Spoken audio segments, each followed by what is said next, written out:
Ini pelajaran pertama yang paling penting yang kita bisa ambil daripada majlis kita pada sore ini. Bagaimana setiap orang di antara kita jangan menyia-nyiakan waktu. Kita hanya memiliki teman-teman sekalian detik yang sekarang. Antum ini, anda ini sedang melihat ke saya pun sedang melihat ke anda, dan ini nafas yang sedang kita hirup ini milik kita.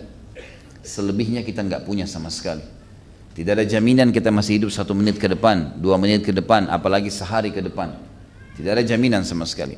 Sesuatu yang telah berlalu kalau memang baik, alhamdulillah. Kalau tidak baik, bertaubat kepada Allah.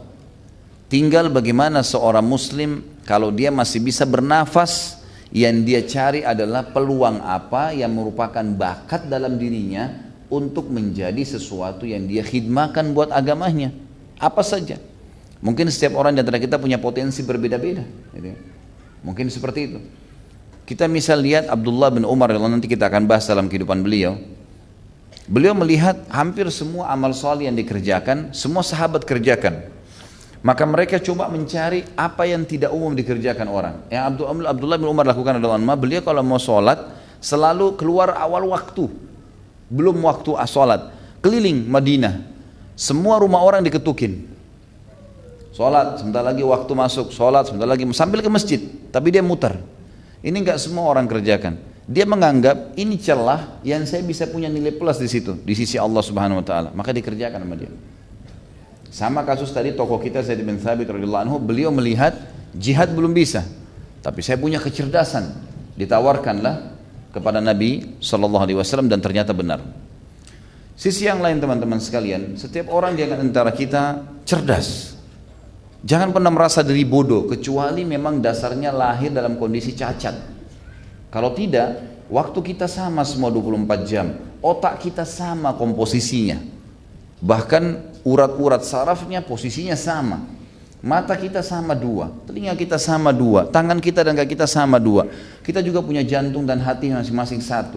Kita punya kulit yang sama, ada kulit manusia. Orang tahu ini manusia, kelihatan dari kulitnya. Mungkin yang beda adalah postur tubuh, paras wajah, warna kulit mungkin. Tapi semua komposisi, waktu sama saja, makanan sama saja. Kenapa ada orang yang cerdas dan ada orang yang tidak cerdas? Permasalahannya orang yang cerdas mau mencerdaskan dirinya. Tidak ada orang yang tidak bisa menghafal teman-teman sekalian. Antum ini semua mampu menghafal, asal mau. Masalahnya kita tidak mau. Atau kadang-kadang kita selalu dicekoki oleh syaitan perasaan takut. Kira-kira orang tidak menghafal Quran kenapa? Karena takut nanti kalau tidak bisa. Belum coba. Belum hafal hadis. Oh nanti kalau hafal takut tidak bisa. Nanti bagaimana kalau lupa? Imam Haram aja lupa. Imam Haram dari kecil hafal, sholat sudah sering ulangin tiap hari. Sholat bukankah biasa kadang-kadang masih salah, manusiawi. Tapi nggak ada orang lupa 1 surah, kecuali kalau dia tidak ulangin sama sekali. Tapi orang lupa 1 ayat, sambungannya mungkin itu manusiawi. Tapi syaitan membuat manusia untuk tidak mau menghafal. Teman-teman sekalian, hafalan itu sangat baik. Hafalan itu sangat baik. Saya dulu dapat pelajaran luar biasa dari teman-teman dosen ya, teman-teman juga di kampus. Saya lihat teman-teman yang suka menghafal ilmu itu luar biasa. Sekarang pun di lapangan saya temukan mereka di lapangan dakwah itu biar tidak ada persiapan disuruh ceramah bisa. Beda dengan teman-teman yang dulunya malas, gak mau hafal, udahlah lulus pas-pasan di kelas. Kalau dia anggap dosennya kurang nyaman, suaranya kecil, tidur gitu kan. Ada orang-orang kita dari Indonesia, teman-teman dulu begitu. Ada orang yang tidak berprestasi, mengejar apa yang diucapin coba dihafal, lupa diulangi gitu. Dan saya temukan memang teman-teman yang menghafal ini ternyata betul prestasinya sangat luar biasa. Ilmunya, retorika cara bicaranya berbeda ya. Wacananya terbuka menjadi luas. Jadi jangan pernah berhenti menghafal. Hafal apa saja. Antum kalau dikasih nomor telepon oleh seseorang, coba latih. Jangan biasakan sebentar, nanti takut saya lupa, lalu diketik. Enggak. Coba berapa nomornya? Sekian. Ulangin 2 kali, 3 kali. Latih. Makin sering dilatih, makin bagus. Kalau saya dulu temukan beberapa dosen dulu di Madinah mengajarkan kepada kami, dan saya pernah praktekin ya.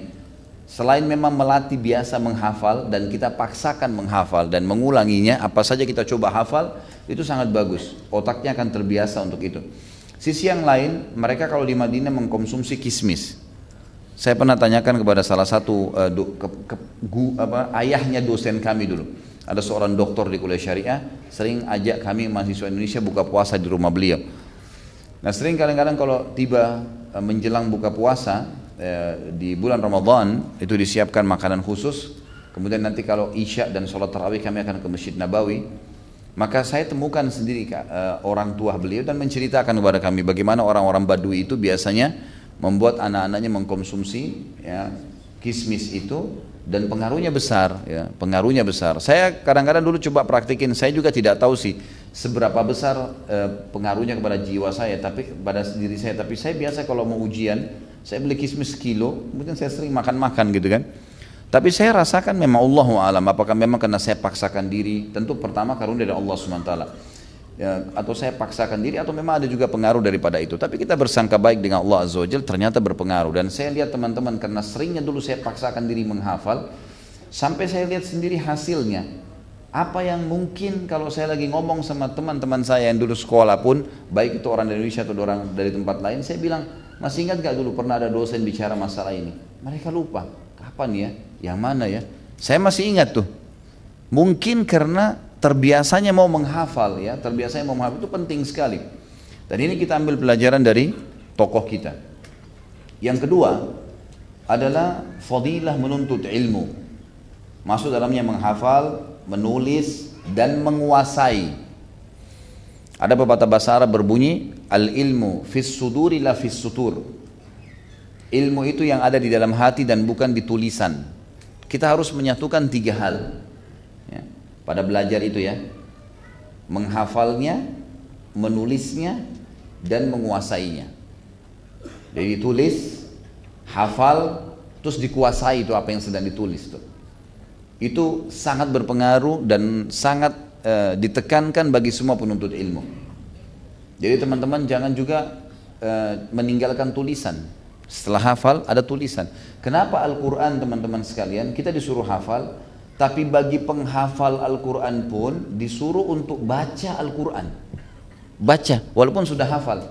Fadilah mengulangi hafalannya sendiri, fadilah melihat Al-Quran dengan mata sendiri. Kenapa Allah Azza wa Jalla menciptakan pertama pena, lalu menyuruh menulis dalam hadis Bukhari, gitu kan? Jelas. Kenapa perintah pertama di dalam Al-Quran, Iqra, suruh baca. Ya. Baca, hafal, tulis, dan kuasai ilmu itu. Tidak ada teman-teman sekalian orang yang sibukkan diri dengan ilmu itu kemudian jadi bodoh. Gak ada, ilmu membuat orang pintar. Kata ulama ada 5 hal yang bergabung di bawah ilmu. Pertama, hilang kebodohannya.